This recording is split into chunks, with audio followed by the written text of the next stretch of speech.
ওকে,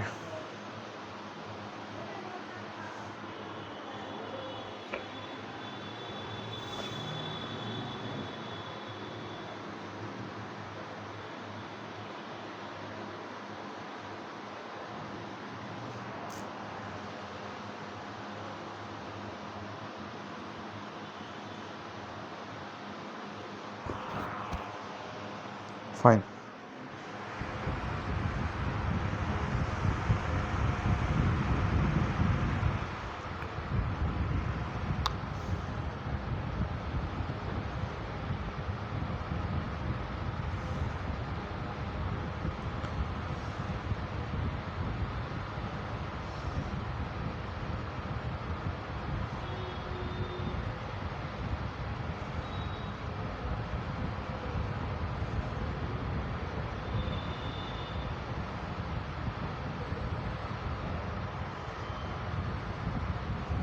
alright,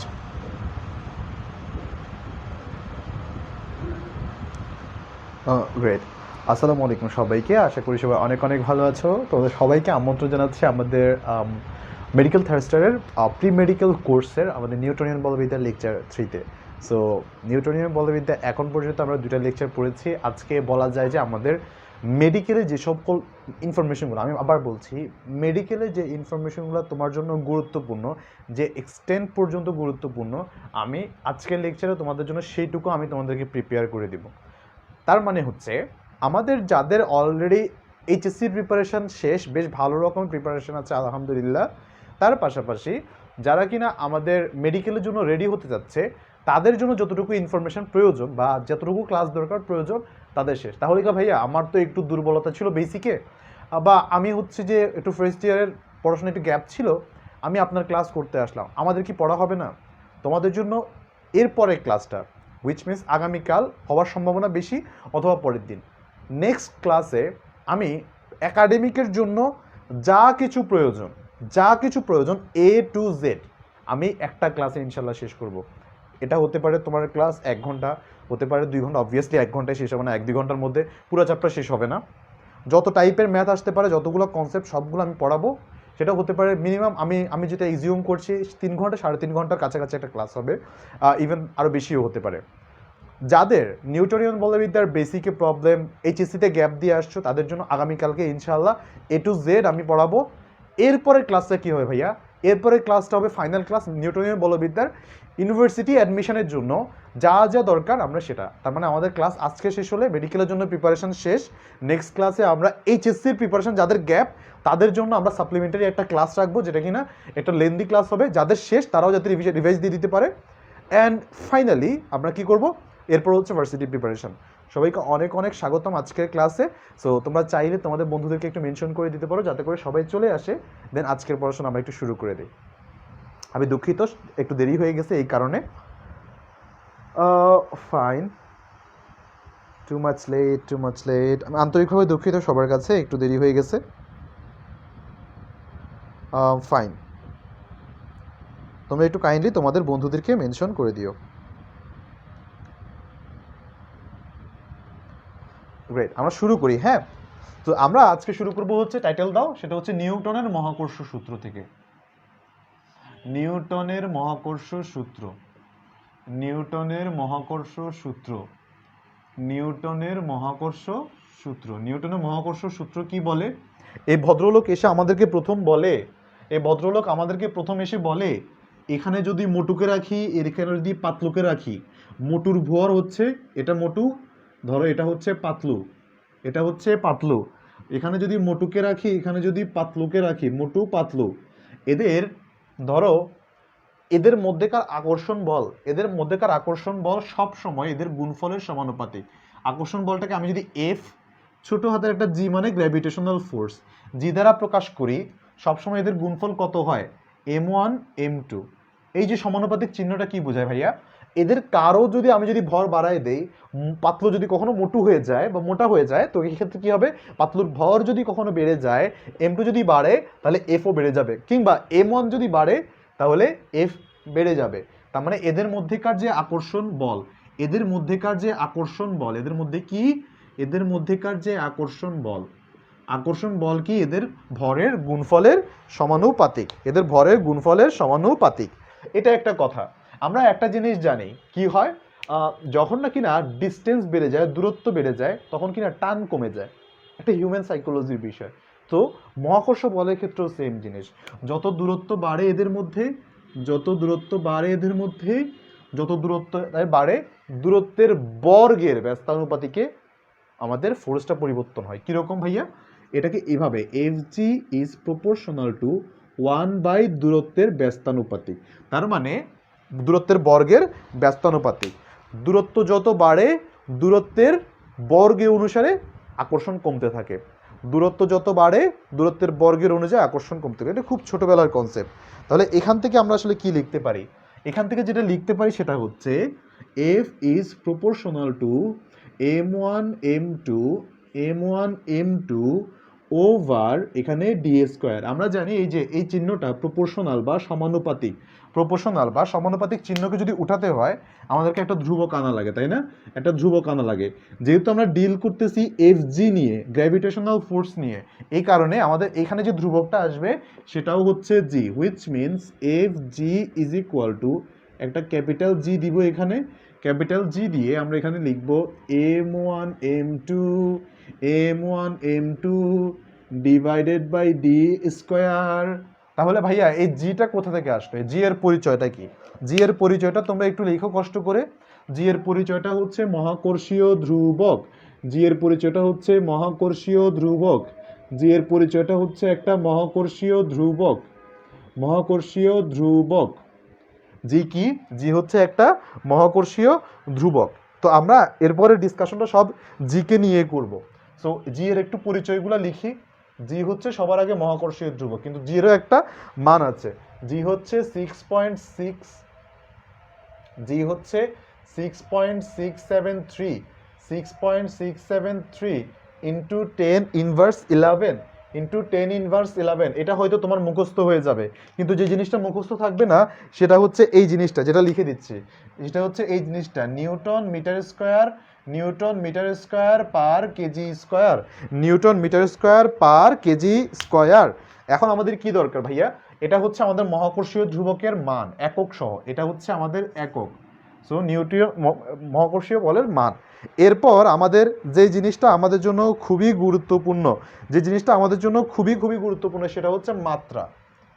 মহাকর্ষীয় ধ্রুবকের মাত্রাটা আসলে কি? মাত্রাটা হচ্ছে আমাদের হবে, মাত্রাটা হবে আমাদের m⁻1। মাত্রাটা হবে আমাদের m⁻1। আমরা এখান থেকে যে জিনিসটা করতে পারি সেটা হচ্ছে T⁻2 and L cube and L cube. এটা একটু মাথায় রাখবা। তার মানে আমরা নিউটনের মহাকর্ষীয় সূত্র, তারপর এটার একটা আমরা মহাকর্ষীয় ধ্রুবক পেলাম, মহাকর্ষীয় ধ্রুবকের মাত্রা পর্যন্ত জানলাম, মহাকর্ষীয় ধ্রুবকের মাত্রা পর্যন্ত জানলাম। এটুকু আমার তোমাদের তোলা হয়েছে কিনা আমাকে একটু বলো। তোমরা এটুকু তুলতে পেরেছো কিনা আমাকে একটু বলো। কোন চ্যাপ্টারে কত নাম্বারের ক্লাস এটা? এটা হচ্ছে নিউটনিয়ান বলবিদ্যার, এটা হচ্ছে নিউটনিয়ান বলবিদ্যার ক্লাস। মেডিকেলের জন্য যতটুকু দরকার, এটা আজকে থার্ড এবং সবার শেষ লেকচার।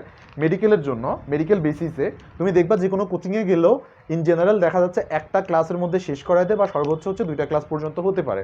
সো আমরা ডিটেলসে 3টা লেকচারের মধ্যে ইনশাআল্লাহ আমরা মেডিকেলের জন্য যতটুকু তোমার দরকার ইনফরমেশনগুলো, এই খাতা তোমার অনেক উপকারে দিবে আমি বিশ্বাস করি। তুমি যে খাতাটা এখন মানে পুরো ব্যাপারগুলো সবগুলো লিখছো, এর পাশাপাশি আমাদের ওই এইচএসসি রিভিশন টাইপ আমরা ইনশাল্লাহ নেক্সট লেকচার আমরা নিব আর কি, আমাদের বেসিক নিয়ে। ওকে, সো কারণ ভাইয়া তাহলে মানে বলতেই পারো যে ভাইয়া কেন আমরা ফার্স্টে তাহলে বেসিকগুলো পড়লাম না? একটু কোর্সটার নাম দেখো, pre medical course. Pre medical কোর্সের জন্য আমরা খালি মেডিকেলটাই পড়াতাম, কিন্তু ব্যাপার হচ্ছে যেহেতু প্রি মেডিকেল কোর্সও না, প্রি মেডিকেল, তার মানে এইচএসসি তোমাদের সামনে আছে। সো আমরা এই চিন্তা করেই এইচএসসির পড়াগুলো পাশাপাশি আমি পড়াচ্ছি। অলরাইট, এরপরে ইনশাল্লাহ আগামী লেকচারে তোমরা বুঝতে পারবা কীরকম ডিটেলসে পড়ানো হবে ইনশাল্লাহ। সো তাহলে আমি যদি মুভ অন করি, মহাকর্ষ জিনিসটা এখানেই আসলে থেমে থাকে না। মহাকর্ষের কি মানে, মহাকর্ষের ক্ষমতাটা কি? মহাকর্ষ একটা বল, তার মানে প্রতিটা বল বা প্রতিটা আকর্ষণ বলের একটা লিমিট আছে। এখন আমরা যে জিনিসটা নিয়ে পড়াশোনা করব সেটা হচ্ছে মহাকর্ষীয় ক্ষেত্র। একটু টাইটেল দাও মাই ডিয়ার স্টুডেন্টস, টাইটেল দাও। এটার নাম হচ্ছে মহাকর্ষীয় ক্ষেত্র। এটার নাম হচ্ছে মহাকর্ষীয় ক্ষেত্র। মহাকর্ষীয় ক্ষেত্র যে মানে কোনো একটি বস্তু যে অঞ্চল জুড়ে কোনো একটি বস্তু ধরো কোনো একটি বস্তু যে অঞ্চল কোনো একটি বস্তু বা কোনো একটি ভর বলা যায় কোনো একটা বস্তু যে অঞ্চল জুড়ে এই যে মহাকর্ষ বলটা, হ্যাঁ, যে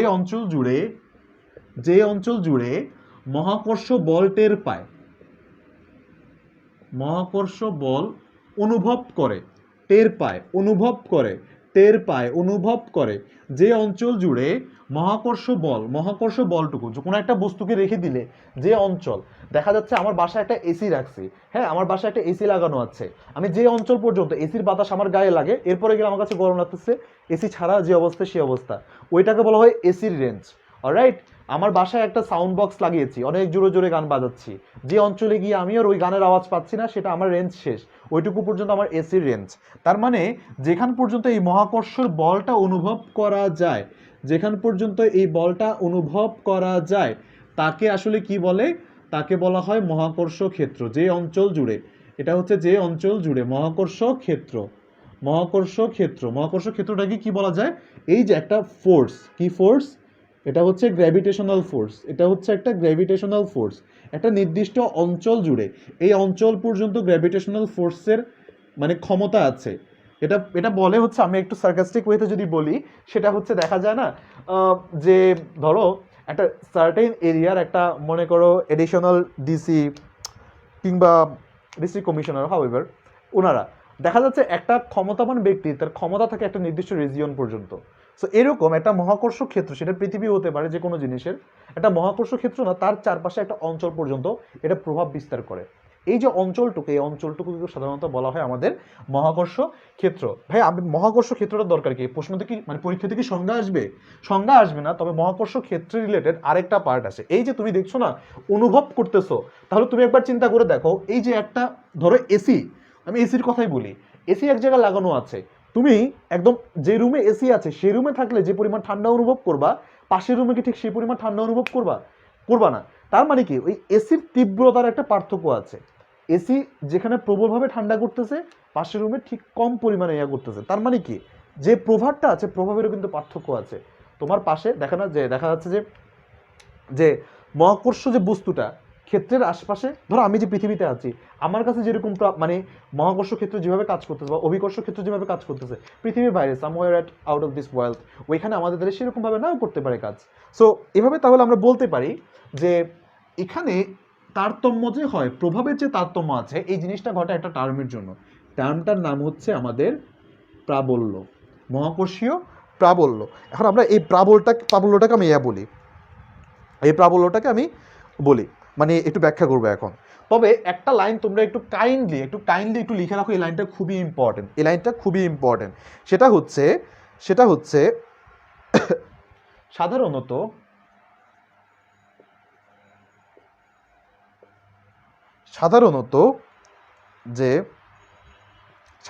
দেখা যাচ্ছে যে সাধারণত কোনো একটি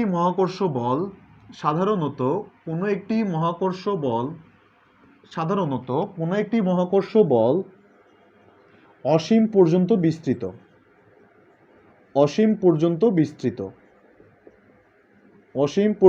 বিস্তৃত। এটা কি, একটা লাইন লিখবে একটা ব্র্যাকেট দিয়ে, এটা হচ্ছে তাত্ত্বিকভাবে, এটা হচ্ছে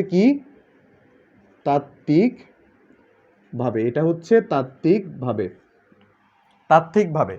কিন্তু প্র্যাকটিক্যালি বা আমরা যদি নর্মালি আরেকটা হিসাব দেখি, সেটা হচ্ছে দূরত্ব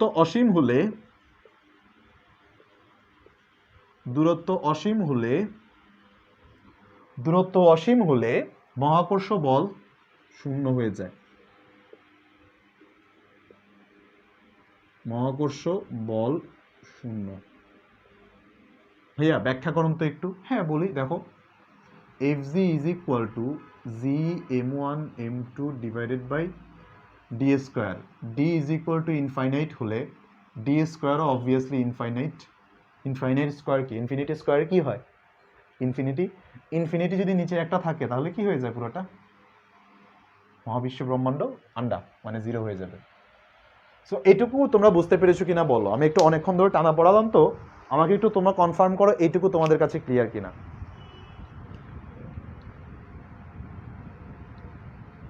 এটুকু তোমাদের কাছে ক্লিয়ার কিনা আমাকে একটু বলো।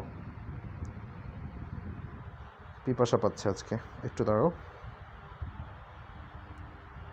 তোমরা একটু আমাকে বলো এটুকু তোমাদের কাছে ক্লিয়ার কি না। একটু পানি খেয়ে নেই।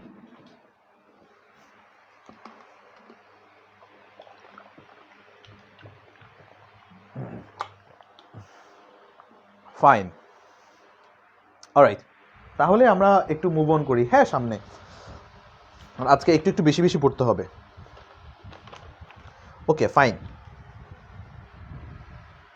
Clear, thank you so much. তোমরা একটু লিখে ফেলবা, হ্যাঁ, যা যা বোর্ডে লিখছি একটু লিখে ফেলবা, সুন্দর করে নোট করতে হবে। সো ভালো কথা। তারপর আমরা যে কাজটা করব সেটা হচ্ছে এখন আমরা প্রাবল্য নিয়ে আমরা কথা বলবো। প্রাবল্য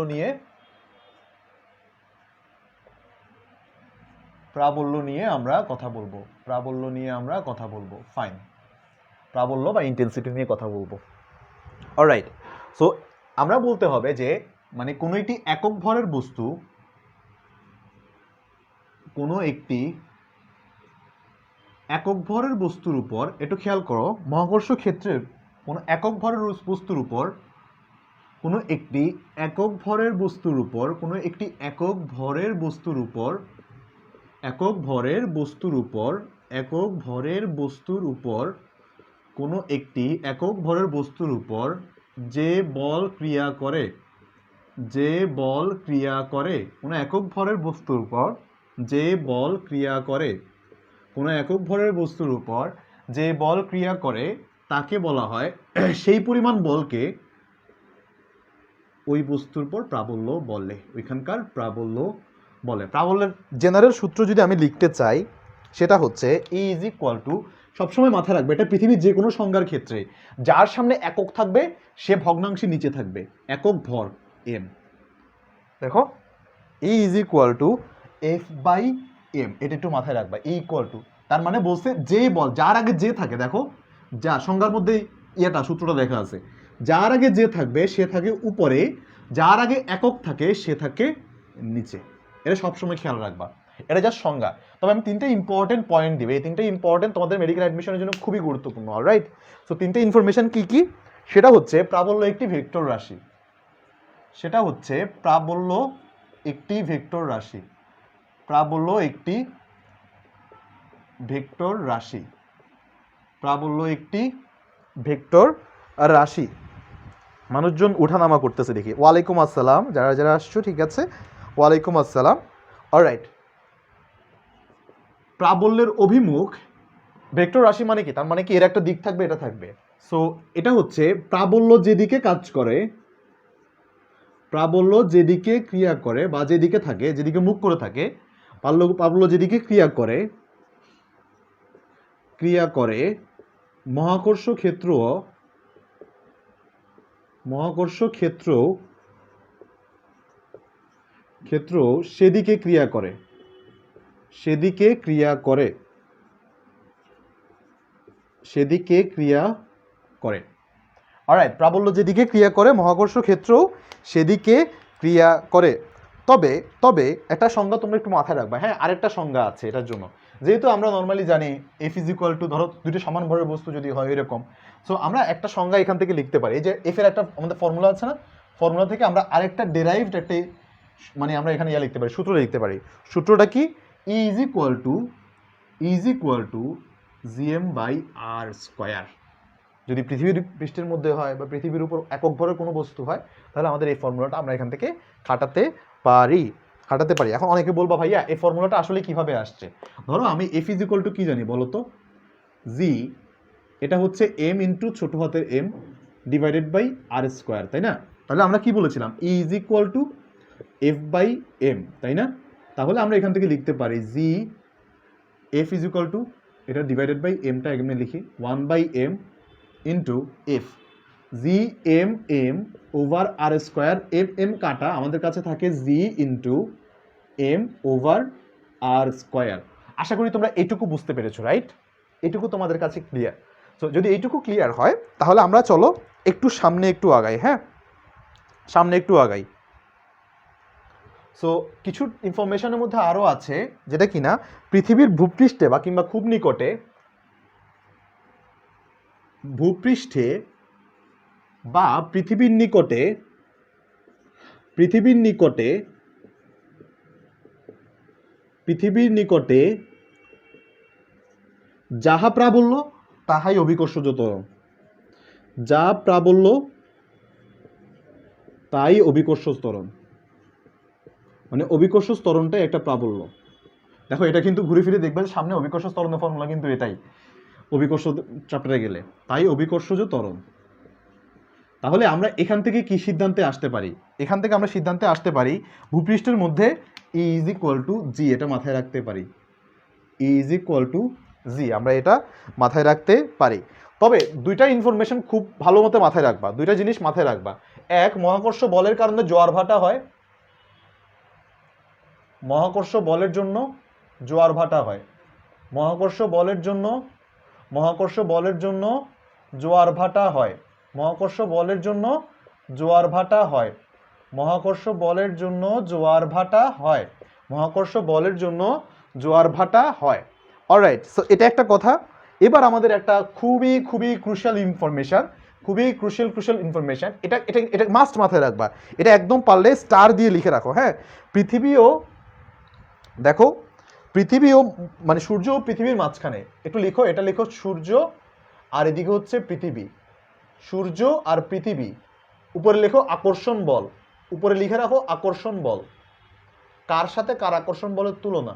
সূর্য এবং পৃথিবীর আকর্ষণ বল কতটুকু এটা একটু মাথায় রাখবা। 3.53 ইন্টু 10⁻22 নিউটন, 22 নিউটন। খেয়াল রাখবা এখান থেকে 175 গুণ যদি আমি বাড়াই দেই, 175 গুণ যদি বাড়াই দেই, এটাকে যদি দেখো, দাঁড়াও, দুঃখিত দুঃখিত দুঃখিত বাড়ায় না, এখান থেকে যদি 175 গুণ যদি কমায় দিই,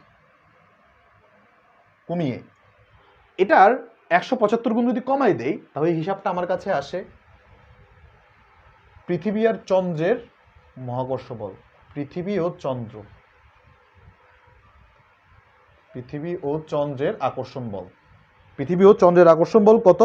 সেটা হচ্ছে, এটা হচ্ছে কত? বাংলাদেশে মুক্তিযুদ্ধ হয় কত বলো তো?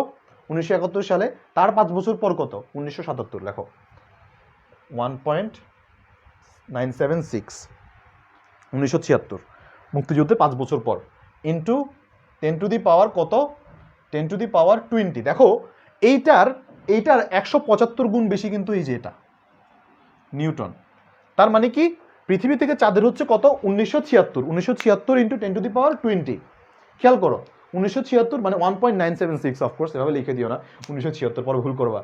সো 1976 সালটা মনে রাখলে এটা পৃথিবী ও চন্দ্রের এত, তার থেকে যদি 175 গুণ, খেয়াল করো, তার থেকে যদি 175 গুণ করি 3.53 ইন্টু 10⁻22, এটাই জাস্ট একটু মাথায় রাখবা, তাহলে আমরা মোটামুটি বুঝতে পারবো।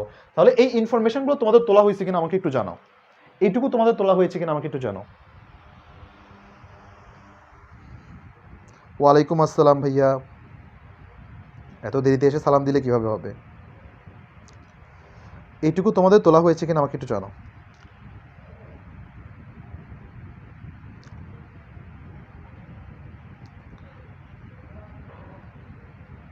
ইয়েস, হ্যাঁ, গ্রেট। ইনায়া ওয়ালাইকুম আসসালাম, ইনায়া ফেরদৌস, ডেস্টিনেশন ডিএমসি ওয়ালাইকুম আসসালাম, great great great. So moving on, হ্যাঁ, এতক্ষণ ধরে তো ফটাফট করলাম কি নিয়ে বলো তো? নিউটনিয়ান মহাকর্ষ বল নিয়ে। এই নিউটন দাদা যে এতগুলা সূত্র দিছে, তার সূত্র যে কতগুলা ঘাপলা আছে সে নিজেও জানে না, তাই না? সো আমরা ঘাপলা নিয়ে কথা বলবো। কার? নিউটনের সূত্রের ঘাপলা। অনেকগুলো ঘাপলা নিয়ে কথা বলবো, একটা একটা করে ব্যাখ্যা দিই। চলো একটা গল্পের মতো এখন শুরু করি। এখন নিউটনকে আমরা ধুয়ে ফেলবো। চলো তোমরা আমার সাথে আসো নাকি বলো? চলো একসাথে নিউটনকে এখন ধুয়ে ফেলবো, হ্যাঁ, সবাই মিলে চলো। সো নিউটন এর সূত্রের সীমাবদ্ধতা, নিউটনের সূত্রের সীমাবদ্ধতা, নিউটনের সূত্রের সীমাবদ্ধতা। সীমাবদ্ধতাগুলো এক এক করে মনে রাখতে হবে। হ্যাঁ, প্রথম সীমাবদ্ধতা কি? লোকটা কি করতো জানো? বহুত চালাক ছিল এই লোকটা। তার সূত্রগুলো খাটাই দিয়েছে কি জানো? যেগুলো দেখতে পাতো এগুলো তুলনামূলক বড়, হ্যাঁ, এই তুলনামূলক যে বস্তুগুলো বড় ওইগুলোর উপর চাপাই দিয়েছে, ওইগুলোর উপর তার সূত্রগুলো সে খাটাতে পারতো। কিন্তু যখন দেখা যাচ্ছে একটু মাইক্রোস্কোপিক বা একটু অনুপরমাণু লেভেলে চলে যেত, এবার তো বাবা তার সূত্র তো আর খাটে না, এখন তো সে ফ্যাসাদে পড়ে গেছে। সো এটা আমাদের প্রথমটা কি? প্রথমটা হচ্ছে শুধুমাত্র বড় আকারে, শুধুমাত্র তার সূত্রগুলো শুধু বড় অবজেক্টে খাটে। সো দেখতে এগুলো একটু বড়, যেগুলো বড় অবজেক্টে খাটে। আমরা তিনটা পার্ট নিয়ে কথা বলবো। হ্যাঁ, যে প্রবলেম কোথায়, প্রবলেমের সলিউশনটা কোথায়, মানে প্রবলেম কোথায় আছে, এই প্রবলেমগুলো কোথায় খাটে না বা তার সমস্যাটা কোথায়, তারপর মানে প্রবলেমটা কি, প্রবলেমটা কোথায়, তারপর পাশাপাশি সলিউশনগুলো নিয়ে আমরা কথা বলবো। সেকেন্ড জিনিস বলছে খাটে, মানে শুধুমাত্র বড়গুলোতে খাটে। তাহলে কোনটার জন্য খাটে না বা কোথায় সমস্যাটা হচ্ছে? সমস্যাটা হচ্ছে ইলেকট্রন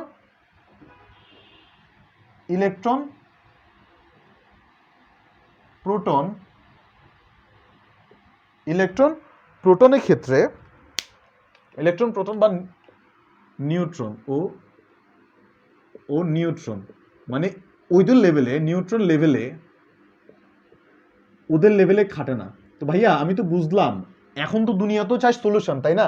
আমার প্রবলেম আমি বুঝলাম, সূত্রগুলো দিয়ে শুধুমাত্র বড় অবজেক্টে খাটে, ছোট অবজেক্টে খাটে না। তাহলে ছোট অবজেক্টকে বসে থাকবে নাকি? ভাই আমার তো এখন নিউটনের সূত্র নাই, তাহলে আমি চলবো না। আমার তো নিউটনের সূত্র নাই, তাহলে তো আমার বিপরীত প্রতিক্রিয়া নাই, হবে? হবে না। সে কি করবে?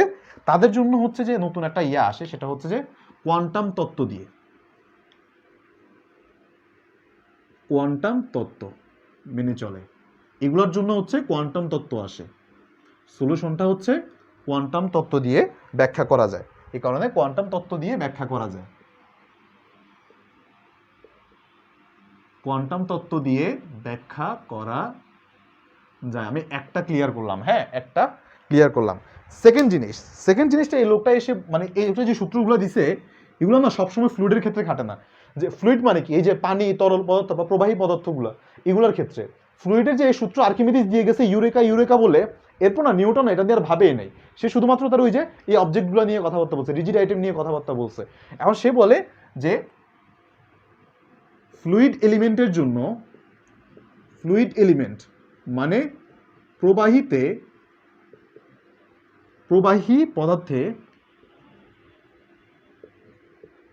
পদার্থতে এটি খাটে না, এটি খাটে না।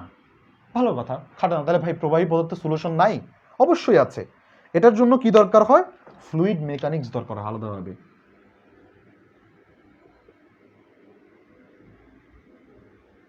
নিউটনের এই নর্মাল সূত্রগুলো এখানে খাটে না,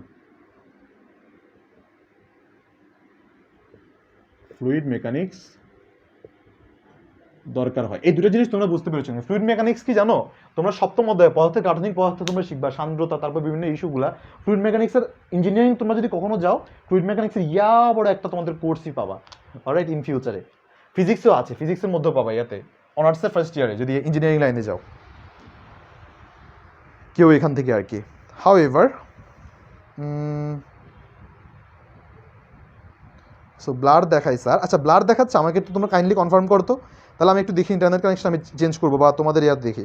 আমার এখানে না পরিষ্কার দেখাচ্ছে, হয়তো আমি লেখার সময় ব্লার দেখাচ্ছিল। কাইন্ডলি একটু বলো তো ব্লার দেখাচ্ছে কিনা, দেখো তো ব্লার দেখাচ্ছে কিনা। ওকে, সো আমরা নর্মালি দেখি 3 নম্বরের সমস্যাটা কোথায়। 3 নম্বর সমস্যাটা হচ্ছে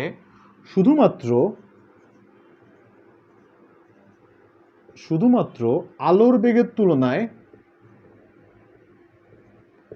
আলোর বেগের চেয়ে অনেক কম বেগে, অনেক কম মানে অনেক কম, আলোর বেগের চেয়ে অনেক কম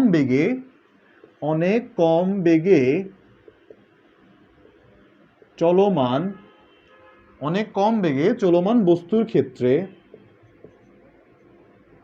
অনেক কম বেগে চলমান বস্তুর ক্ষেত্রে এই সূত্রটি খাটে।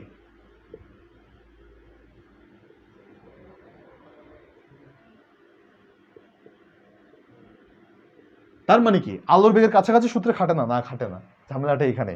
তার মানে আলোর বেগের কাছাকাছি বেগে কোনো অবজেক্ট যদি মুভ করে, আলোর বেগের কাছাকাছি বেগে এটি খাটে না। আলোর বেগের কাছাকাছি বেগে এই সূত্র খাটে না। এই সূত্রগুলো নিউটনিয়ান ক্লাসিক সূত্রগুলো খাটে না।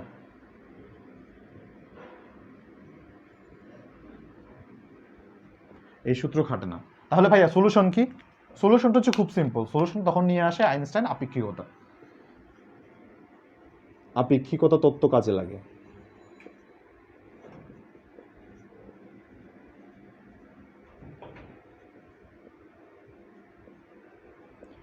তোলা হয়েছে কিনা বলো একটু। তখন আপেক্ষিকতা তত্ত্ব কাজে দেখা। মাঝে মাঝে ব্লাড দেখায় না, এটা আন্তরিকভাবে দুঃখিত। হয়তো বা ক্যামেরা ফোকাস এবং ডিফোকাসের কারণে এটা হয়, কারণ এদিকে অনেকগুলো লাইট জ্বলতেছে তো, যার কারণে দেখা যাচ্ছে হয়তো বা ক্যামেরা অপটিম করতে পারছে না আর কি। অলরাইট, আশা করি আমার এখানে আরও একটা লেখা যাবে। সো চেষ্টা করি, চলো। সো আপেক্ষিকতা হলে হয়। সো আশা করি তোমরা এটা বুঝতে পেরেছো। সো আমি তাহলে আরেকটা আমাদের লিখি, সেটা হচ্ছে যে তাপ সঞ্চালনের ক্ষেত্রে নিউটনের সূত্র খাটে না। তাপ সঞ্চালনে এগুলা খাটে না।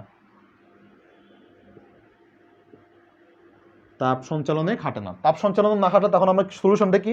সলিউশনটা হচ্ছে থার্মোডাইনামিক্স। তখন গিয়ে আমরা থার্মোডাইনামিক্সের সাহায্য নেই।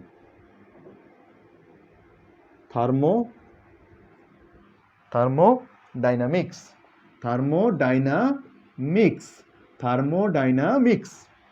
দেখো তো তোমাদের কাছে এইটুকু তোলা হয়েছে কিনা বোর্ডে। এখন যা যা আছে বোর্ডে তা কি ঠিক আছে কিনা, তোমরা তুলতে পারছো কিনা দেখো তো, আমাকে একটু জানাও তো।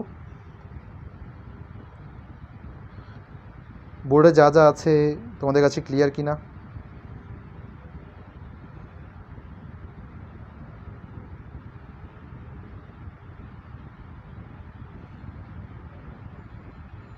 ইয়েস, থ্যাংক ইউ স্যার, এখন ঠিক আছে, থ্যাংক ইউ সো মাচ। দেখো তো এটা ঠিক আছে কিনা, তোমরা তুলতে পেরেছো কিনা আমাকে একটু বলো। সব যদি তোলা হয়, জি, থ্যাংক ইউ।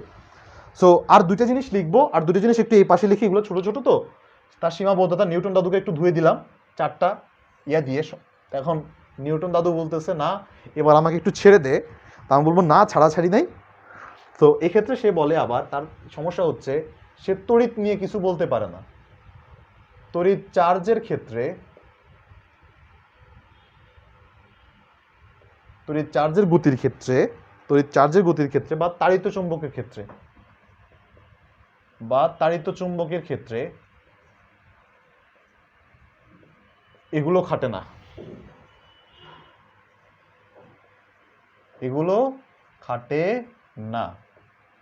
তাড়িত চুম্বকের ক্ষেত্রে এগুলা খাটে না। তাহলে মানে এর সলিউশনটা কি? সলিউশন হচ্ছে তখন আমরা শরণাপন্ন হই লরেন্সের সূত্রে, কুলম্বের সূত্রে। তখন আমরা কুলম্বস ল লাগে, তখন আমাদের কাছে লরেন্টজ ল লাগে।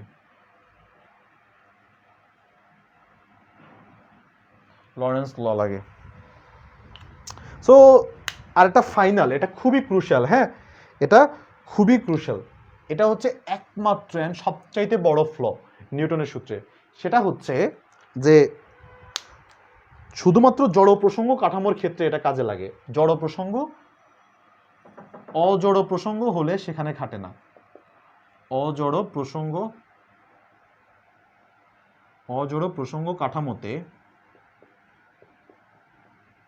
কাঠামোতে খাটে না, শুধুমাত্র জড় প্রসঙ্গ হতে খাটে।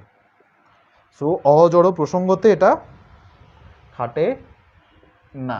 এখন দুইটা প্রশ্ন ভাইয়া, অজড় প্রসঙ্গ জিনিসটা কি, জড় প্রসঙ্গটা জিনিসটা কি? ইন জেনারেল আমি ছোটবেলায় ভাবতাম যে জীব ও জড় থেকে এ অজড় কনসেপ্টটা আসছে। তো ব্যাপারটা আসলে এরকম না। তো জড় আর অজড়র কাহিনীটা হচ্ছে, যেগুলো জড় প্রসঙ্গ কাঠামো ওইগুলোতে নিউটনের সূত্রগুলো খাটে, এই যে বললাম, আর অজড়তে খাটে না। যেখানে খাটে নিউটনের সূত্র কি বলে বলতো? বাহ্যিক বল প্রয়োগ না করলে। দেখো নিউটনের সূত্রের প্রথমটাতে সে বলছে বাহ্যিক বল প্রয়োগ না করলে। বাহ্যিক বল প্রয়োগ না করলে, রাইট? দেখো খেয়াল করো, নিউটনের প্রথম সূত্র একদম প্রথমেই বলে এটা কিসের জড় প্রসঙ্গ কাঠামোতে বাহ্যিক বল প্রয়োগ না করা মানে কি বলতো? বাহ্যিক বল যদি আমি সামেশন অফ এফ ধরি, মোট বল কত? বাহ্যিক কোনো বল 0। বাহ্যিক কোনো বল নাই মানে কি? আচ্ছা আমি সামেশনটা পরে দেই। বাহ্যিক কোনো বল কি সিস্টেমের উপর নাই। বাহ্যিক কোনো বল না থাকা মানে কি? এফ ইজ ইকুয়াল টু কি জানি আমরা? M A. দেখো তো এম এ মানে কি? M A is equal to 0। M A is equal to 0 মানে কি? তাহলে এটা এ ইজ ইকুয়াল টু 0, তার মানে বাহ্যিক কোনো ত্বরণ নেই। যখন বাহ্যিক কোনো ত্বরণ না থাকে তার মানে কি? এটা বুঝতে পারছো বস্তুটা সমবেগে। তার মানে যে সিস্টেম সমবেগে মুভ করতেছে, পৃথিবীর কথা বা এমনি সিস্টেম যেটার উপর বাহ্যিক কোনো বল না থাকে সেটা সমবেগে চলতে থাকে। ওই যে খেয়াল করছো যে সমুদ্র দিকে চলতে থাকে, একদম ফার্স্ট ল, একদম এই জিনিসটাই। বাহ্যিক বল প্রয়োগ না করা মানে বাহ্যিক কোনো ফোর্স নাই। F0 মানে ma0, ma0 মানে a0, মানে ত্বরণ থাকে না। যে সিস্টেমে কোনো ত্বরণ থাকে না সেটা হচ্ছে জড় প্রসঙ্গ কাঠামো বা জড় সিস্টেম। জড় সিস্টেম মানে কি? a is equal to 0 মানে কি? সিস্টেমটি, দাঁড়াও একটু লিখে দিই, কোথায় লেখা যায় এখানে। a is equal to 0 মানে সিস্টেম সমবেগে আছে। সিস্টেম সমবেগে আছে। সিস্টেম সমবেগে আছে। তার মানে বাহ্যিক বল প্রয়োগ না করলে আমাদের ফর্মুলা ছিল। তার মানে কি? বাহ্যিক বল প্রয়োগ করলে কি হবে? এফ একটা এক্সিস্ট করে। এফ যদি এক্সিস্ট করে, ত্বরণ এক্সিস্ট করে। ত্বরণ এক্সিস্ট করলে কি? সিস্টেমটা সমবেগে আর নাই। পৃথিবীটাকে একটা ধাক্কা দেয়, একটা মনে করো তোমাকে মনে হলো একটা সুপার পাওয়ার দেওয়া হলো, তুমি পৃথিবীর বাইরে গেলে, পৃথিবীকে একটা খুশি দিলা, পৃথিবী তো একদম ভূমিকম্প হয়ে অবস্থা খারাপ হয়ে যাবে। তখন এটা সমুদ্র দিয়ে চলা শুরু করবে, মানে এভাবে না, তখন এটাকে একটা ত্বরণ নিয়ে চলা শুরু করবে, মহাবিশ্বে এটা হারায় যাবে কক্ষচ্যুত হয়ে। এই জিনিসগুলো আসলে ফিল করা ব্যাপার স্যাপার আর কি। তো আমাকে একটু বলো, এই যে নিউটন যে এতগুলা মানে ঝামেলা রেখে গেছে, এগুলা কে সলভ করবে? যদিও সলভগুলো ম্যাক্সিমাম বের হয়ে গেছে। তো তোমরা একটু আমাকে বলো, এই 6টা জিনিস তোমাদের মাথায় থাকবে কিনা? এই 6টা জিনিস তোমাদের মনে থাকবে কিনা? স্যার আবার একটু বুঝাই দেন প্লিজ। আচ্ছা আমি আরেকবার বলবো, রিপিট করবো, নো ওয়ারিজ, চিন্তার কোনো কারণ নেই। তোমরা বিন্দু মাত্র চিন্তা করবে না, হ্যাঁ? তোমাদের বিন্দু মাত্র চিন্তা করার রিজন নাই। আমাকে একটু বলো, তোমরা এমনি বুঝতে পেরেছো নাকি পুরো পয়েন্ট বাই পয়েন্ট? একটু বলো। আতিয়া জাহান শিফা, শারিয়া আলমাস, ইয়েস বুঝেছি, সাদিয়া আফরিন বলছে। আশরাফুল আলম, আলহামদুলিল্লাহ ভাইয়া ভালো আছি। ফাইন। এরপর এরপর এরপর আচ্ছা ফাইন, আমি আরেকবার বুঝাই দিই, তাহলে আমি মুভ অন করি। হ্যাঁ এই জিনিসটা নিয়ে লাস্টের পয়েন্টটা আরেকবার বুঝাই দেন, রাইট? অজড় প্রসঙ্গ কাঠামোটা, এটা দেখো, অজড় প্রসঙ্গ কাঠামোতে নিউটনের সূত্র ঘাটে না। তার মানে কিসে ঘাটে? জড় প্রসঙ্গ কাঠামোতে। আমি জড় অজড় বাদ দিই, জড় অজড় কনসেপ্ট একটু পরে আসি। তার মানে আমি এখন পর্যন্ত জানলাম কি? জড় প্রসঙ্গ কাঠামোতে খাটে কে? খাটে নিউটনের সূত্রগুলো খাটে। জড়তে খাটা মানে কি? মানে একদম নিউটনের প্রথম সূত্রটা কি? বাহ্যিক কোনো বল প্রয়োগ না থাকলে স্থির বস্তু স্থির থাকবে এবং গতিশীল বস্তু সমুদ্র দিয়ে চলতে থাকবে বা সমুদ্র দিয়ে চলতে থাকবে, কোনো সমস্যা নেই। প্রথম লাইনটা কি? প্রথম ওয়ার্ডটা কি? বাহ্যিক কোনো বল প্রয়োগ না করলে। এই যে দেখো, বাহ্যিক কোনো বল প্রয়োগ না করলে। বাহ্যিক বল প্রয়োগ মানে কি? বাহ্যিক বল কত?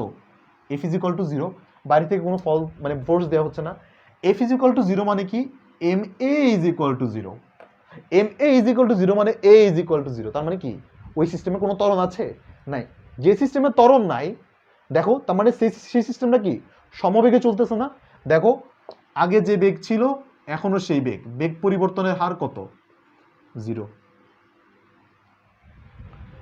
তার মানে যে সিস্টেমে সমবেগে চলে ওই সিস্টেমটাই কি? ওই সিস্টেমটাই জড়। তার মানে নিউটনের সূত্র সেই জড় প্রসঙ্গ কাঠামোতে খাটে। অজড় কোনটা?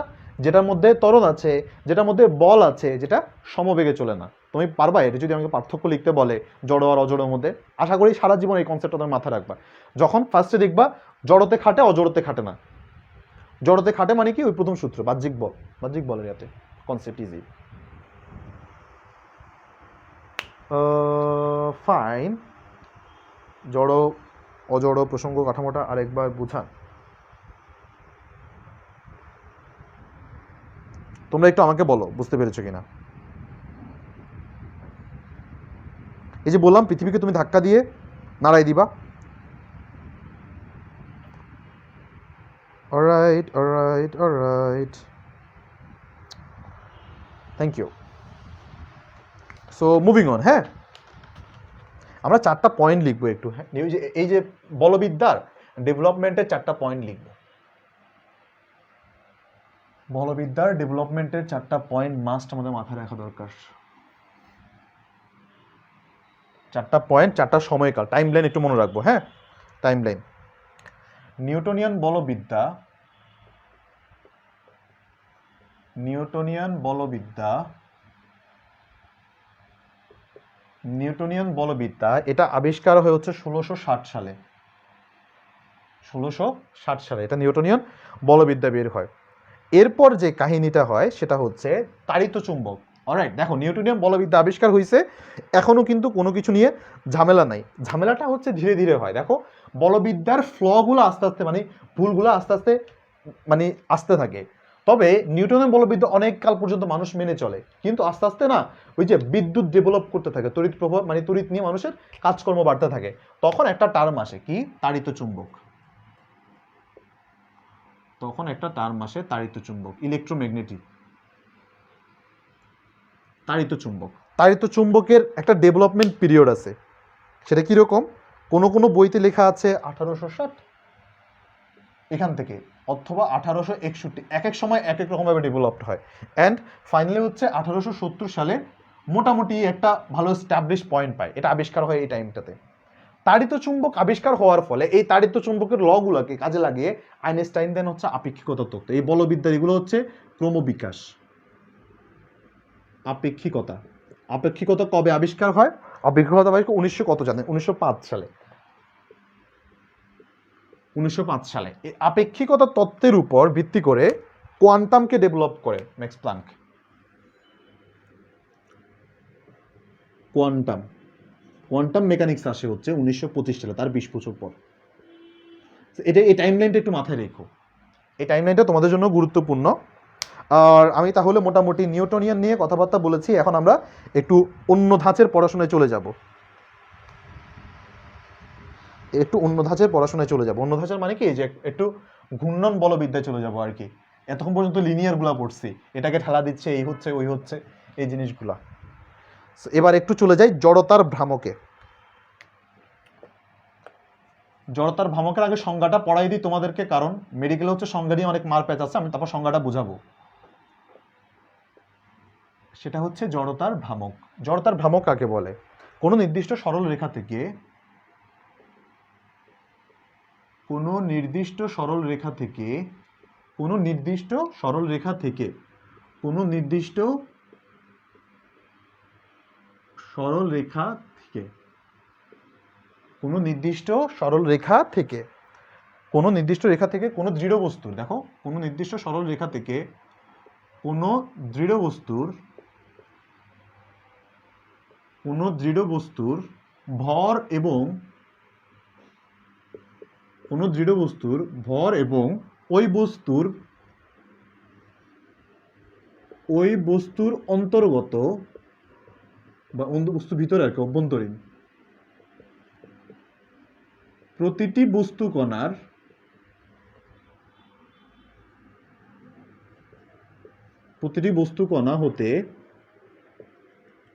হতে সরল রেখাটির লম্ব দূরত্বের, সরল রেখাটির লম্ব দূরত্বের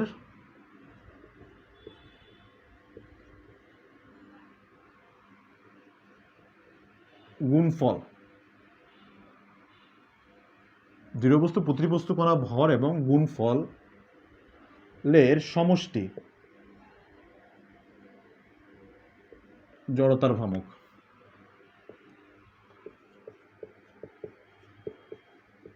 ভাইয়া খুবই কমপ্লেক্স থাকতেছে, বুঝলামই না জিনিসটা, একটু ক্লিয়ার করে দেন। খুবই সহজ জিনিসটা, একটু দেখো, আমি এখন ভিজুয়ালাইজ করাবো, একটু দেখো, খুবই সহজ জিনিসটা। দেখো প্রথম লাইনটা একটু সরল রেখা, একটি সরল রেখা আমি আঁকলাম। এবার আমি একটা বস্তু আঁকলাম, এটা হচ্ছে এরকম একটা অবজেক্ট, হ্যাঁ এখানে একটা অবজেক্ট। আমি বলছে এই বস্তুর অন্তর্গত, খেয়াল করো এই সরল রেখা থেকে, তাহলে এই সরল রেখা থেকে দেখো এখানে একটা বস্তু আছে যেটা কিনা এই সরল রেখা থেকে r1 দূরত্বে আছে, এবং এই বস্তু কণার এখানে একটা কণা আছে, এই কণাটার বস্তুর ভর হচ্ছে m1, এখানে একটা কণা আছে, এটার দূরত্ব কতটুকু? অবভিয়াসলি দুটো সেম না, এটা কত হবে r2, এটা হচ্ছে m2। খেয়াল রাখো এখানে আরেকটা কণা আছে, এটা হচ্ছে এই পরিমাণ দূরে, এটা হচ্ছে r3, এটা হচ্ছে m3। তাহলে দেখো প্রত্যেকটা বস্তু কণার ভর এবং দূরত্বের বর্গের, আচ্ছা দূরত্বের বর্গের হবে, আমি দুঃখিত, লম্ব দূরত্বের বর্গের হবে, দূরত্বের বর্গের গুণফলটা দেখতে কিরকম? তাহলে এদের দূরত্বের বর্গের গুণফলটা হয় m1 r1 স্কয়ার, এদের দূরত্বের এটা হচ্ছে m2 r2 স্কয়ার, এটা হচ্ছে m3 r3 স্কয়ার। বলেছে যে গুণফলের সমষ্টি, তার মানে দেখো m1 r1 whole square, m2 r2 whole square, তার মানে একটা বস্তুর মধ্যে দেখো অসংখ্য কণা আছে, m3 r3 স্কয়ার। অসংখ্য কণাগুলো আমি কি বলতে পারি? n সংখ্যক কণা, mn rn স্কয়ার, এটাকে আমি বলবো হচ্ছে i। এই যে প্রত্যেকটা কণার যোগফলকে বলা হয় এটা। তুমি আরেকটা ভাষায় এটা কিভাবে বলতে পারো? Summation of m rn square, এভাবে তুমি বলতে পারো। তুমি আমাকে একটু বলো এই জিনিসটা ফিল করতে পেরেছো কিনা, এই জিনিসটা বুঝতে পেরেছো কিনা? সংজ্ঞা আমি যদি এখন তোমাকে বলি সংজ্ঞা নিজের মতো করে লিখতে পারবা কিনা আমাকে একটু বলো। না বলতে পারলে আমি আরেকবার বলবো, দেন আমি আবার তোমাদেরকে বুঝাই বলবো। তুমি একটু বলো এটা বুঝতে পেরেছো কিনা।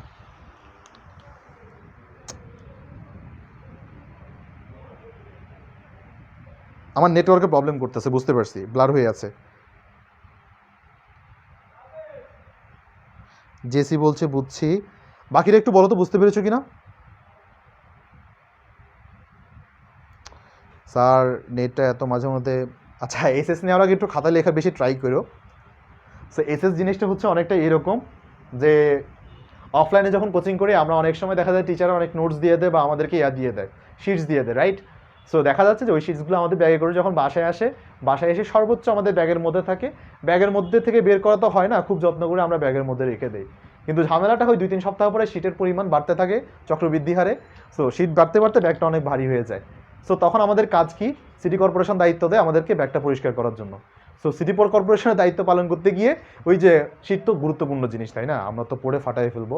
সো শীটগুলোকে আরেকটু যত্ন করে, একটু আদৌ যত্ন করে ড্রয়ারে রেখে দিই, ডেস্কের মধ্যে রেখে দিই, ডেস্কে ড্রয়ারে রেখে দিয়ে সো ঠিক পরীক্ষার আগেও আমরা মনেই পড়ে না যে আমরা যে কিছু শীট দিয়েছিল টিচার, এগুলো পড়া লাগবে, পরীক্ষার আগে পড়া লাগবে। সো খুব পরম যত্নে এগুলো এখানে রয়ে যায়।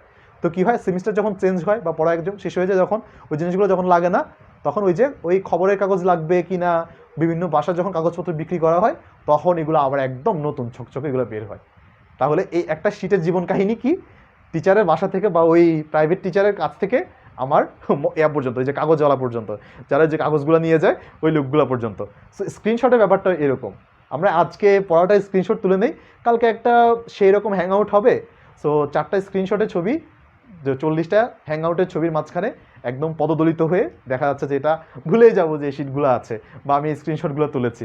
সো পরে দেখা যাচ্ছে যে একসময় গিয়ে আর ওইগুলোর কথা মনেও থাকে না, পড়াটার কথা আমরা ভুলে যাই। ট্রাই করবা খাতায়, মানে যা লেখাচ্ছি তোমরা একটু খাতায় তুলে ফেলবা, খাতায় তুলে, বোর্ডে যা থাকবে তা খাতায় তুলবা, খাতায় যা থাকবে তা মাথায় তুলবা, মাথায় তুলে বলবা যদি বুঝতে পারো আবার রিকল করবা নিজেকে, যদি বুঝতে পারো obviously you can ask me out, যদি না বুঝতে পারো obviously you can always reach me out or ask me out about anything regarding that. Otherwise যদি বুঝতে পারো তো ইউ মোস্ট ওয়েলকাম। তো আমাকে একটু বইলো। হ্যাঁ স্যার আমি ক্লাসটা করার পর আচ্ছা কনসেন্ট্রেট থাকে না কেন, কনসেন্ট্রেট থাকে না? আচ্ছা হ্যাঁ এক্স্যাক্টলি, অনেক সময় দেখা যায় স্পেস খালি করার জন্য, স্পেশালি যারা Samsung user, I am sorry don't get offended, still যারা স্যামসাং ইউজার তাদের অনেক সময় দেখা যায় যে কিছুদিন পর পর বলে যে তোমাদের স্টোরেজ আউট হয়ে যায় কিছুদিন পর পর। So how ever moving on. হ্যাঁ তাহলে আমরা আইটাকে না আমরা আরেকটা ভাষায় আমরা প্রকাশ করতে পারি, এই জিনিসটাকে আমরা আরেকটা ভাষায় প্রকাশ করতে পারি, which is I equal to integration of r square dm. R square DM, আমরা এটাকে প্রকাশ করতে পারি। এখানে আমরা একটা ইয়াও দিতে পারি যে আমরা নর্মাল, আচ্ছা সমস্যা নেই, এখান থেকে আমরা এটাকে দিতে পারি, এটা হচ্ছে আমাদের একটা সূত্র। এছাড়াও হচ্ছে আমরা এরপর যে জিনিসটা দরকার, জড়তার ভ্রামকের একটা আমাদের ইলাস্ট্রেশন দেওয়া দরকার, আমাদের মাত্রা, জড়তার ভ্রামকের মাত্রা হয় আমাদের এম এল স্কোয়ার, জড়তার ভ্রামকের মাত্রা এম এল স্কোয়ার, জড়তার ভ্রামকের মাত্রা এম এল স্কোয়ার। জড়তার ভ্রামকের একক কি? জড়তার ভ্রামকের একক কি? জড়তার ভ্রামকের একক হচ্ছে, জড়তার ভ্রামকের একক হচ্ছে KG metre square, KG metre square. এগুলো একটু মাথায় রাখবা, হ্যাঁ, এই জিনিসগুলোই লাগে। সো আমি তোমাদেরকে যদি এটা যদি বুঝাতে পারি, তাহলে আমি তোমাদেরকে একটা দেখাবো, সম্পর্ক দেখাবো। জড়তার ভ্রামকের সাথে গতিশক্তির একটা সম্পর্ক আছে, বিরাট সম্পর্ক। তুমি একটু লিখো, গতিশক্তি ও জড়তা ভ্রামক, গতিশক্তি ও জড়তার ভ্রামক, গতিশক্তি ও জড়তার ভ্রামক। সো জড়তার ভ্রামক হচ্ছে E is equal to I omega square, half I omega square, দুঃখিত, E is equal to half I omega square. ভাইয়া ওমেগা জিনিসটা আবার কোথা থেকে আসলো? এই জিনিসটা আবার এই লোকটাকে আমি তো দেখি নাই, এই লোকটা এখানে কেন আসলো? ওমেগা ভাই, ওমেগা বললো, ভয় পেয়ে ভাই আমার উপর এত খেপেন না, আমি হচ্ছে জাস্ট কৌণিক বেগ, আমি হচ্ছি কৌণিক বেগ। আমি বললাম তুমি কৌণিক বেগ, আমি তো জড়তার গতিশক্তির মধ্যে সম্পর্ক স্থাপন করবো, তুমি কেন কৌণিক বেগের সামনে ঝামেলা করছো? কৌণিক বেগ বললাম, আচ্ছা ভাই ভাই রাইগেন না, থাক, আমি হচ্ছে 1 হয়ে যাই, তাহলে আমি মানে আমি তো 0 হয়ে গেলে তো পুরাটাই ধ্বংস হয়ে যাবে। সো আমরা যদি কোনো বস্তুকে একক কৌণিক বেগে ঘুরাই, সো কৌণিক বেগ ওমেগা ইজ ইকুয়াল যদি 1 হয়ে যায়, তাহলে আমার কাছে আসে E is equal to half I, equal to half I. এই জিনিসটা মিন করে হচ্ছে আই ইজ ইকুয়াল টু, মানে জড়তা ভ্রামক ইজ ইকুয়াল টু 2e, যখন বস্তুটা একক কৌণিক বেগে ঘুরে। তোমরা এখান থেকে দুইটা ইনফরমেশন রাখবা, যখন কোনো বস্তু, যখন কোনো ঘূর্ণায়মান বস্তু, হ্যাঁ, যখন কোনো বস্তু একক কৌণিক বেগে ঘুরে, যখন কোনো বস্তু একক কৌণিক বেগে ঘূর্ণনরত থাকে, একক কৌণিক বেগে ঘূর্ণনরত থাকে, যখন কোনো বস্তু একক কৌণিক বেগে ঘূর্ণনরত থাকে, তখন জড়তার ভ্রামক আই ইজ ইকুয়াল টু, যখন জড়তার ভ্রামক গতিশক্তির দ্বিগুণ, তখন জড়তার ভ্রামক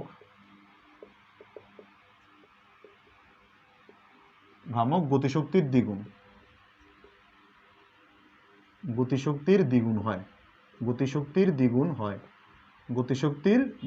হয়। দেখো তো এটা বুঝতে পারো কিনা, প্রমাণ করেই দেখালাম। ইভেন আবার কি থাকে, জড়তার ভ্রামকের অর্ধেক হয়, গতিশক্তি জড়তার ভ্রামকের অর্ধেক হয়। এখন একটা খুবই ইম্পর্টেন্ট টপিক নিয়ে কথা বলবো আমি তোমাদের সাথে, খুবই ইম্পর্টেন্ট, চক্রগতির ব্যাসার্ধ।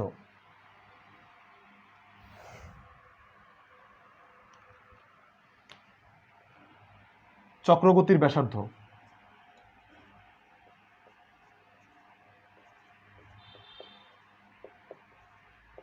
ব্যাসার্ধ, ব্র্যাকেটে লেখো হাওয়াই বাতাসা বা হাওয়াই মিঠাই, যেটাই বলো, আমাদের এখানে হাওয়াই বাতাসাও অনেক সময় বলে। ব্র্যাকেটে লিখো হাওয়াই মিঠাই। এখন ভাইয়া বল, ভাইয়া লোভ লাগাই দিলেন এত রাতে, এখন হাওয়াই মিঠাই কোথায় পাবো? জিহ্বায় জল চলে আসতেছে, এই অবস্থা। লিখো হাওয়াই মিঠাই, চক্রগতির ব্যাসার্ধ আর হাওয়াই মিঠাই। সংজ্ঞাটা লিখবো, তারপর বুঝাই দিচ্ছি।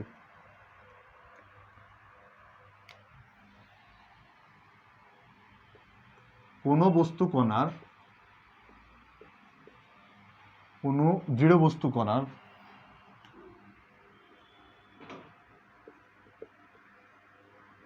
সম্পূর্ণ ভর যদি একটি নির্দিষ্ট বিন্দুতে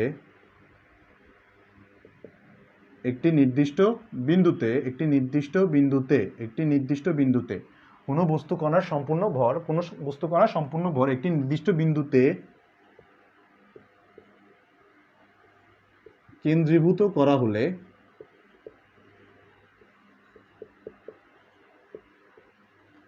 কেন্দ্রীভূত করা হলে, কোনো বস্তু কণার সম্পূর্ণ ভর একটি নির্দিষ্ট বিন্দুতে কেন্দ্রীভূত করা হলে ওই বিন্দুর সাপেক্ষে ওই বিন্দুর সাপেক্ষে জড়তার ভ্রামকী ওই বিন্দুর সাপেক্ষে জড়তার ভ্রামকী ওই বস্তুর জড়তার ভ্রামক। ভাই একটু ক্লিয়ার করেন, বলতেছি, সংজ্ঞা পড়া লাগবেই না, আমি বললাম তোমাদের কিছু ব্যাখ্যা দিব, ব্যাখ্যা মনে রাখলে তোমাদের সংজ্ঞা মনে থাকবে। জড়তার ভ্রামক, ঘুরতে গেছো ছোটবেলা গ্রামে, মানে আমাদের গ্রামে কিংবা ছোটবেলা আমরা মেলায় গেলেই দেখা যেত যে হাওয়ায় বাতাসে কিংবা বের হলে খুব মোটামুটি, মানে আগে বিকালবেলা পাওয়া যেত আর কি এরকম, সো এখনও মোটামুটি পাওয়া যায়, আশেপাশে রাস্তায় দেখা যায় মাঝে মধ্যে। সো হাওয়ায় বাতাসে হচ্ছে ধরো এরকম একটা জিনিস, সো শেপটা অনেকটা এরকম, একটা লাঠি দিয়ে আটকানো। সো তুমি কি করলা, হাওয়ায় বাতাসে এভাবে আসলে এক কাজ করতে পারো, একটু নিয়ে খেতে পারো, একটু নিয়ে তুমি খেতে পারো। তো তুমি একটা কাজ করলা, হাওয়াই মাঠে থেকে হাওয়াই ক্যান্ডি বানাই ফেলছো। কীরকম, এদেরকে কখনো দেখছো একদম মানে মোড়ায় টোড়ায় একদম একটু পুচকে একটা চকলেট বানাই ফেলছো, চকলেট বানাই এবার তুমি খেয়ে ফেলছো। তাহলে তুমি একবার চিন্তা করে দেখো, হাওয়াই বাতাসে ছিঁড়ে খাওয়া যে কথা, যদিও টেস্টের একটু ব্যাপার স্যাপার আলাদা আছে, যে একটু বেশি মিষ্টি লাগে তখন আলাদা ব্যাপার, বাট রিগার্ডলেস অফ দ্যাট চিন্তা করে দেখো তো, হাওয়াই বাতাসাটাও তোমার পেটে গেলো, ছিঁড়ে খেলে যতটুকু খাওয়া হয়েছে, তোমার ওই পুরো ক্যান্ডি বানায় খাইলেও পুরোটা খাওয়া সেম হয়েছে না? চক্রবর্তী ব্যাসার্ধের কনসেপ্টটা ঠিক এরকম। দেখো আমাদের এই যে পুরো এটাকে যদি একটা অবজেক্ট ধরি, অবজেক্টের সম্পূর্ণ ভর যদি এই একটা বিন্দুতে যদি কেন্দ্রীভূত করা হয়, সম্পূর্ণ ভর যদি এই একটা বিন্দুতে কেন্দ্রীভূত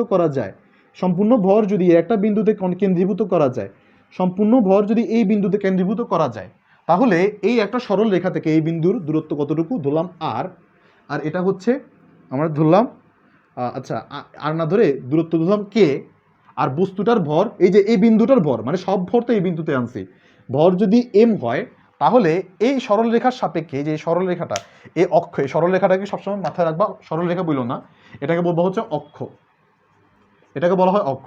এই সরল রেখার সাপেক্ষে এটার জড়তার ভ্রামক হবে I = mk², যেখানে কে হচ্ছে কি চক্রগতির ব্যাসার্ধ, কে হচ্ছে চক্রগতির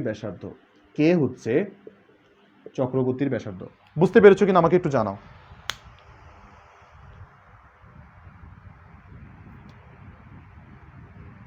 সো তোমরা একটু জানাও এটা বুঝতে পেরেছো কিনা।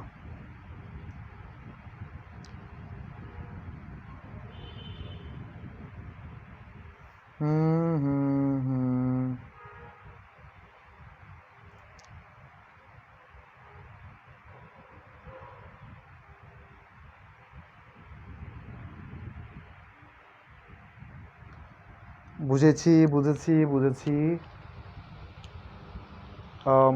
Great, thank you so much. All right. So fine.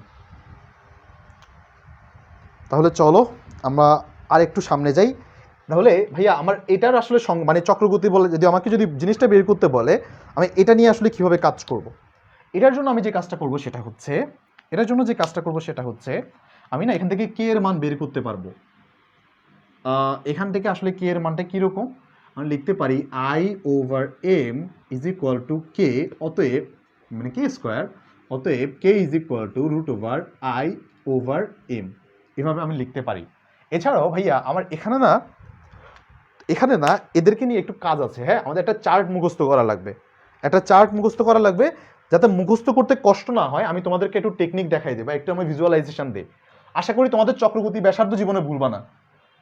এই হাওয়াই মিঠাইয়ের যখনই ভুলে যাবা, হাওয়াই মিঠাইয়ের কনসেপ্টটা মাথায় রাখবা। আমি তোমাদেরকে দুইটা জিনিস দিব, যে একটা চার্ট দেখাই, চার্টের মধ্যে জিনিসগুলো একটু লিখে রাখো। বইতে লেখা থাকবে হাবি যাবে অনেক কিছু, সরু দণ্ড এই সেই অনেক কিছু বলবে, যে একটি সরু সুষম দণ্ড, হ্যান ত্যান অনেক কিছু বলবে। আমি যেটা বলবো সেটা হচ্ছে সরুদণ্ড যাই থাকুক, তুমি এরকম একটা লাইন টানো।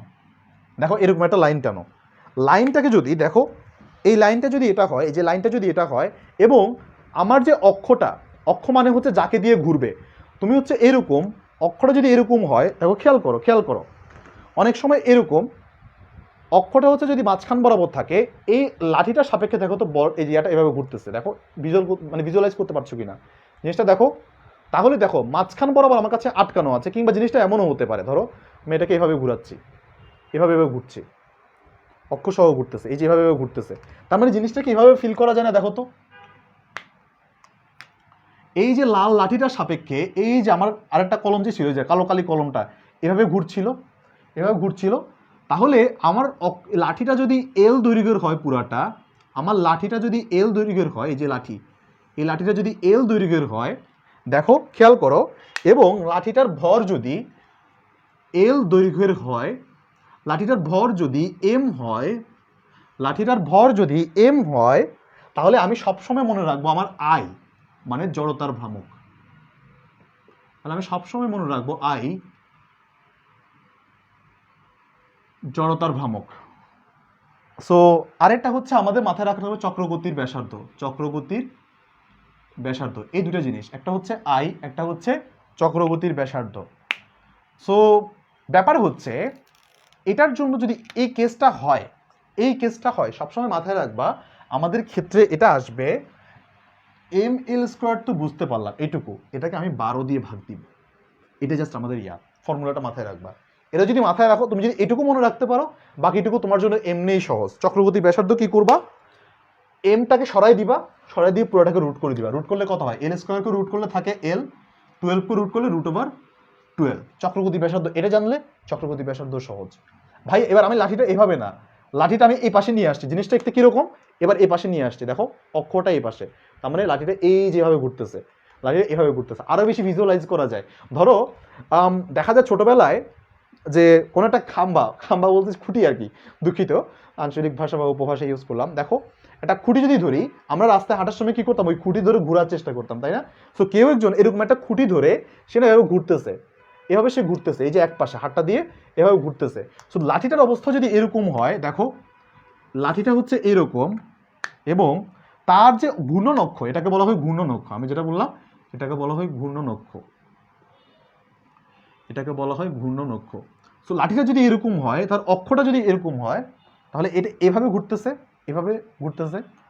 সিমিলারলি লাঠির এল দৈর্ঘ্য যদি এম যদি ভর হয়, সো সেক্ষেত্রে এটার ক্ষেত্রে আমরা মনে রাখবো যে এটা হবে ml স্কোয়ার ডিভাইডেড বাই 3। এটার ক্ষেত্রে ফর্মুলাটা হবে। যদি এটা হয়, তার মানে আমি কি বলেছিলাম সূত্র, এমটাকে বাইর করে দিয়ে কি থাকে, বাকিটাকে আমি রুট করে দিব, তাহলে কি থাকে L/√3 ফর্মুলা। এটা মাথায় রাখবা। হ্যাঁ, তোমাদের ছোটখাটো মেডিকেলে প্রশ্ন আসে, মেডিকেলে খুব ছোট ছোট কিছু প্রশ্ন দেয়, জাস্ট এই সব ফর্মুলাতে জাস্ট বসাই দিলে আনসার চলে আসে, এগুলো ভুল করা যাবে না। অলরাইট, সো এরপর আসলে কি, এরপর আমাদের কাছে দুইটা জিনিস আসে, যেটা হচ্ছে একটা চাকতি নিয়ে আসে। বাকিগুলো আমি আর দেখাবো না, এগুলো একটু তোমরা বইয়ের যে চার্টটা আছে ওইটা পড়লেই এনাফ, বাট আমি যা যা দেখাই দিচ্ছি এগুলো হচ্ছে ফেয়ার এনাফ, এর বাইরে আর আসে না।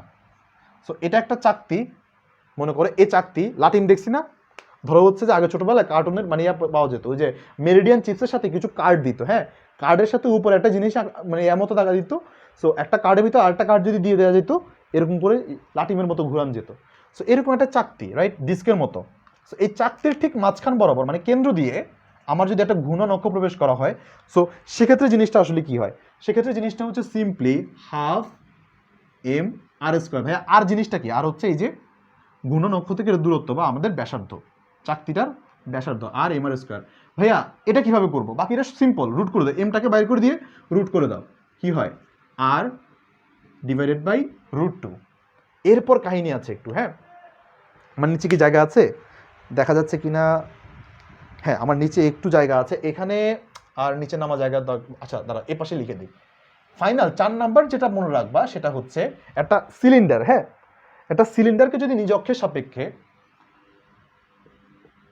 সিলিন্ডার যদি নিজ অক্ষের সাপেক্ষে ঘুরে, সিলিন্ডার নিজ অক্ষের সাপেক্ষে, একটা সিলিন্ডার নিজ অক্ষের সাপেক্ষে, একটা সিলিন্ডার নিজ অক্ষের সাপেক্ষে যদি কাজ করে, এটা হবে ½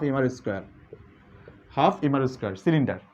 সো খুব ভালো, এটার ক্ষেত্রে এটা যদি m² সেম, চাকতি আর সিলিন্ডারের ক্ষেত্রে আনসার সেম, তাহলে আমরা লিখতে পারি r√2। এটুকু একটু মাথায় রাখতে পারলে মাই ডিয়ার স্টুডেন্টস, তোমাদের এই জড়তার ভ্রামক নিয়ে আর কোনো সমস্যা হবে না, আর জড়তা ভ্রামক নিয়ে কোনো ঝামেলা থাকবে না। ইমন বলতেছে আজকে সারা রাত ধরে ক্লাস হবে।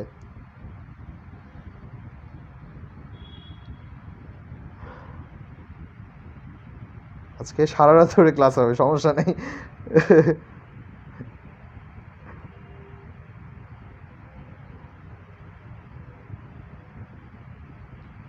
আচ্ছা আমি শেষ করে দিব, দাঁড়াও। আম, আমার তো আরও অনেক পড়া আছে। আচ্ছা এরপর তো ইমনের ক্লাস আছে তাই না? তাহলে আমি আর আজকে আর ক্লাসটা মানে আর আগাচ্ছি না। আমাদের আরও কিছু টপিক আছে, আমি তাহলে আগামীকালকে তোমাদেরকে পড়াবো। তার মানে খেয়াল রাখবো আমাদের ক্লাস কিন্তু এখানে শেষ হচ্ছে না, আমাদের আরও একটা লেকচার লাগবে প্রায় 1 ঘন্টার মতো, আমার আরও প্রায় 12টা পর্যন্ত বেজে যাবে আমি যদি ডিটেলসে পড়াতে চাই। আমি চাচ্ছি না তাড়াহুড়া করে তোমাদের কোনো কিছু ক্ষতি হোক বা একটু কম পড়াই, কারণ জিনিসগুলো হচ্ছে ব্যাখ্যা ভিজুয়ালাইজ করে পড়ানোর ব্যাপার। কারণ নিউটনীয় মেডিকেলের পড়াশোনা মানে কোচিং বা মেডিকেলের প্রিপারেশনটা দেখা যাচ্ছে এমনি একটু বোর্ডম টাইপ বা লেকচারগুলো একটু বোরিং টাইপ, যেহেতু সব কিছু মুখস্থ টাইপ।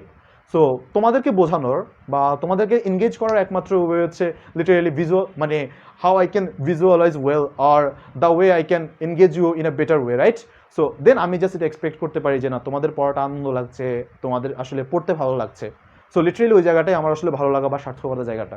সো আমি হয়তো বা 5-10 মিনিটের মধ্যে বাকি টপিকগুলো শেষ করে দিতে পারবো, but that doesn't make sense যে আসলে খুব একটা বেশি তোমাদের কাজে হবে, কাজে লাগবে। সো আমি তাহলে আগামীকালকে ইনশাআল্লাহ এই টাইমে আমি তোমাদের সাথে আবার ক্লাস হবে, এই চ্যাপ্টারটা শেষ করে দিব। অ্যান্ড শুক্রবারে ইনশাআল্লাহ আমরা আসলে A to Z আমরা তাহলে কমপ্লিট করবো ইয়াটা, যে একাডেমিক পার্টটা। সো এরপরের দিন কিন্তু ভুলবা না, এরপরের লেকচারটা কী হবে আমাদের ভার্সিটি অ্যাডমিশন। তার মানে আমাদের এই চ্যাপ্টারগুলো যেগুলো ধরছি আমরা, সময় লাগুক, ধীরে সুস্থে শিখি, স্টিল সবচেয়ে বেটার ওয়েতে অ্যান্ড সবচেয়ে ডিটেলড ওয়েতে আমরা যাতে শিখতে পারি। অলরাইট? সো তোমরা নোটটা একটু জমা দিয়ে দিও, আর যদি পারো নোটের উপর একটু রিভিউ লিখে দিলে ক্লাসটা কেমন লেগেছে, কোথাও একটু ভালো হলে আর একটু ভালো হতো, এই জিনিসগুলো তোমাদের একটু এক্সপেকটেশনের জায়গাগুলো তোমরা একটু লিখে দিও। সো দেন আমরা জাস্ট আমাদের পড়াশোনায় আমরা এভাবে আমাদের চালাতে থাকি।